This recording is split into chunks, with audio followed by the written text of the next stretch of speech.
இன்றைக்கி நம்ம என்ன பார்க்க போகிறோம்னா, இன்றைக்கான நிஃப்டி 50யோட ஓப்பனிங் பெல் லெவல் தான்.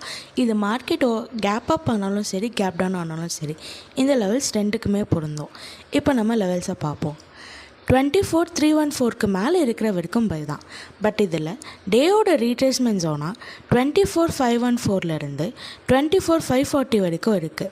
இதுக்கு மேலேயும் க்ளோஸ் வச்சு மார்க்கெட் போச்சுன்னா ஃபஸ்ட்டு டார்கெட்டாக 24,733, வீக்லி ரீட்ரேஸ்மெண்ட்டாக 24,792லேருந்து 24,824 வரைக்கும் இருக்குது. இதுக்கும் மேலேயும் போச்சுன்னா செகண்ட் டார்கெட்டாக 25,060, ஃபைனல் டார்கெட்டாக 25,285 வரைக்கும் இருக்குது. அப்படி இல்லாமல் டேயோட ரீட்ரேஸ்மெண்ட்டை தொட்டுட்டு 24,253க்கு கீழே போச்சுன்னா கம்ப்ளீட்டாக டவுன் ட்ரெண்ட் ஆகிடும். அதாவது டவுன் சைடில் பெரிய ஃபால் காட்டுது, எந்த ஒரு டார்கெட்டும் இல்லாமல் அப்சைட் மட்டும்தான் லெவல்ஸை காட்டுது.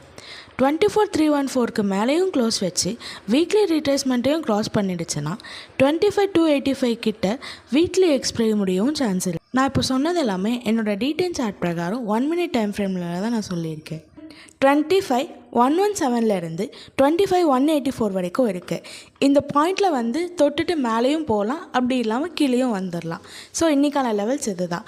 இது பிரகாரம் தான் என்னோடய பொசிஷன்ஸை நான் ஓப்பன்லேயே வச்சுருக்கேன்.